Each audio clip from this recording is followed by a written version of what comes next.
Blue! The goddamn pen is blue! I'm really fascinated by the Google Earth tool that allows you to view a elevation profile between 2 points or a drawn path over the surface of the Earth. What I thought would be interesting is if I mapped out a portion of the Nile River. The Nile River is the longest river in the world. I think in total distance, it's almost 5,000 miles from the source point to where it empties out in the sea. But what I wanted to do was map out this section here that's shown in red so that we can see two bends. We could see the major bend here in the river and then a major bend here.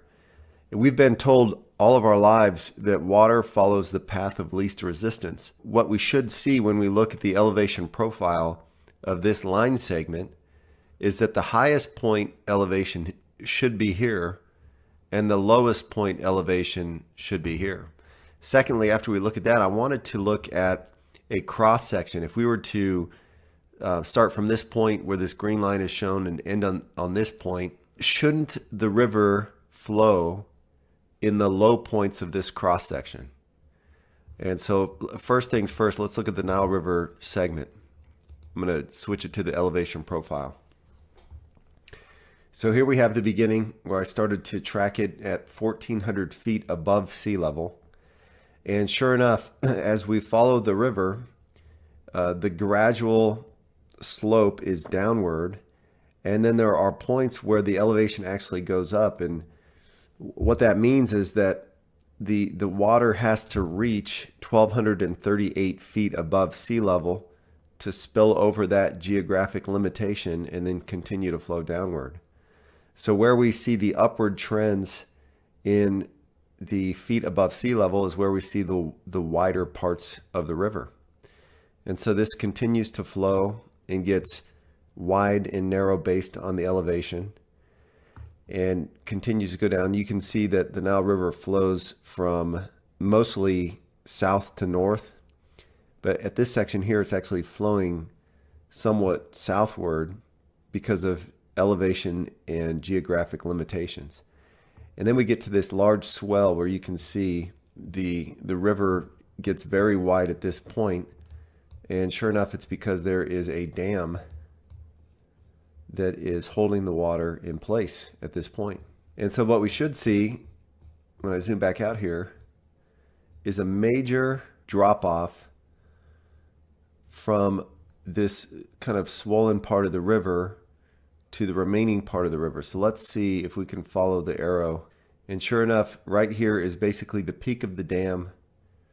And then we see a major drop off immediately after it passes over.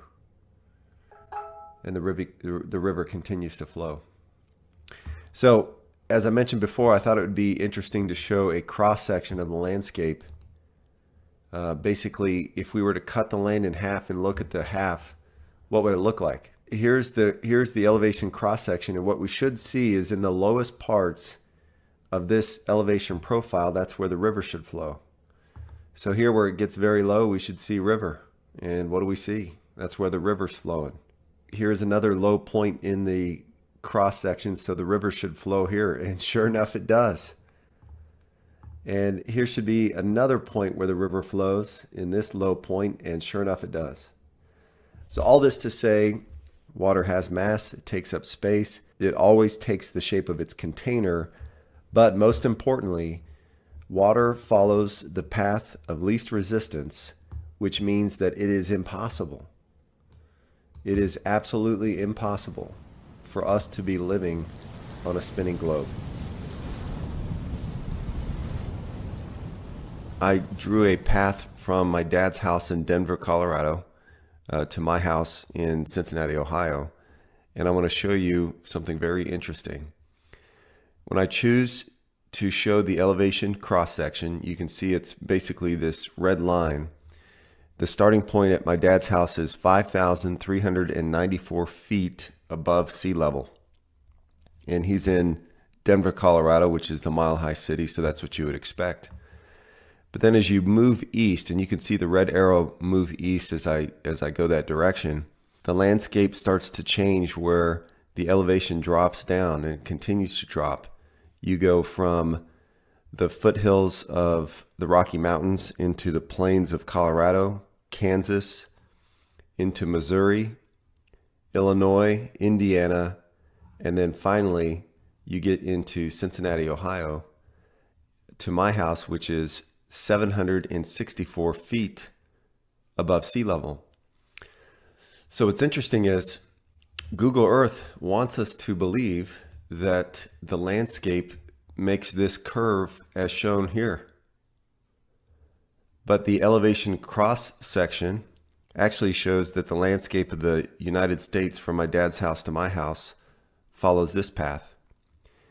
And most of us, when we were in elementary school, learned that the Rocky Mountains, which is close to where my dad lives, is the continental divide that divides the rainfall from east to west. I'm pretty sure when I was a kid, I've been to the Milner Pass, which is about 2 miles above sea level. And there's a sign that says the Great Divide separates drainage to the Atlantic from the drainage to the Pacific. It traverses America from Alaska almost to Cape Horn. And so that would make sense if the landscape does follow this topographical cross-section. I wanted to see what would happen when you look at the elevation cross-section over a great body of water.